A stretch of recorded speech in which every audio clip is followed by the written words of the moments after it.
चलो मित्रों આગળ एमसीक्यू समीकरण 3x बराबर 2y - 1 ने प्रमाणित स्वरूप में कैसे जाता है। तो पहला तो આપણે સમીકરણ લખીશું કે 3x - 2y તો 3x બરાબર 2y - 1 તો પ્રમાણિત સ્વરૂપમાં ફેરવવાનો છે એટલે બધાને આ બાજુ લઈ જવું પડે। 3x 2y પ્લસ માં છે તો માઈનસ માં જશે એટલે -2y 1 માઈનસ માં છે તો પ્લસ માં જશે બરાબર 0। તો શું આવે કે 3x - 2y બરાબર 0 ઓપ્શન સી લખી કાઢો।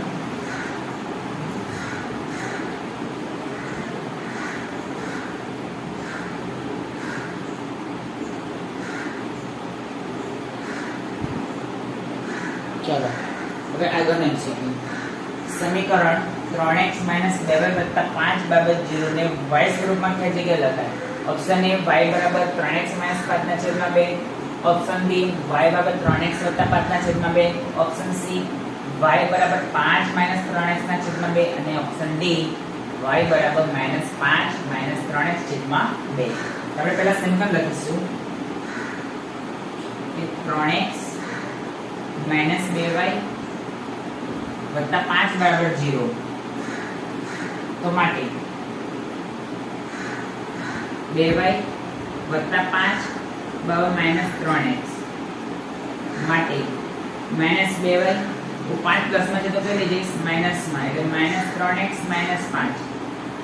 હવે હું શું કરીશ આ -2y હું માઈનસ કોમન કાઢીશ એટલે અંદર ચિહ્ન ચેન્જ થઈ જશે માઈનસ એટલે શું થઈ જશે પ્લસ આ લખવા પડી।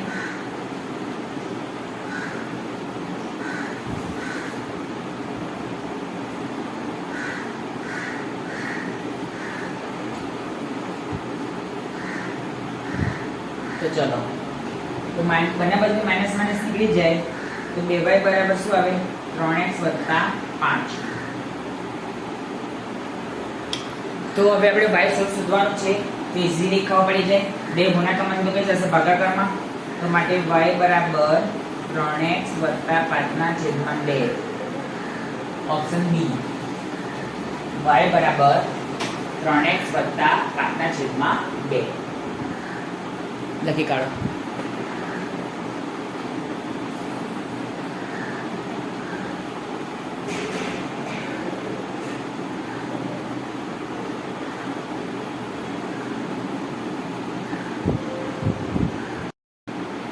સમીકરણમાં 2x + 3y બરાબર 10 અને 3x - y બરાબર 4 માટે x બાબત ખાલી જગ્યા। તો આપણે x જ કીધું છે તો આપણે x જ શોધવાનો પછી ડાયરેક્ટ એને y શોધવા બેસવાનો નહીં। આપણને પર્ટિક્યુલર x કીધું છે એટલે આપણે x જ શોધીશું। Option A 2, option B -2, option C 1, option D -1। તો જુઓ પહેલા તો આપણે સમીકરણ લખીશું કે 2x + 3y બરાબર 10 એ સમીકરણ નંબર 1।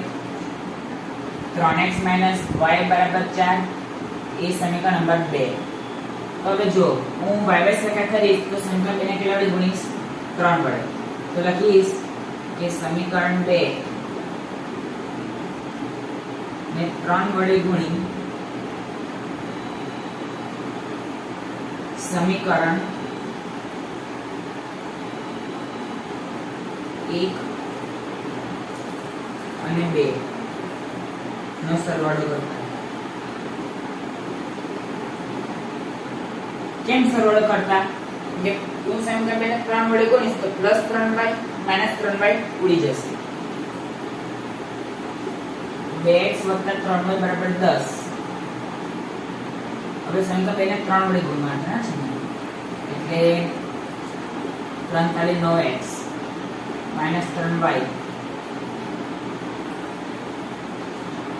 अरे सॉरी 4 × 12 तो चलो आ 3 में तोड़ी गया 9 ने 2 11 x बराबर 22 तो माटे x बराबर શું આવે 22/11 तो माटे x बराबर 11 × 2 = 22 तो माटे x बराबर 2 ऑप्शन ए x बराबर 2 લખો।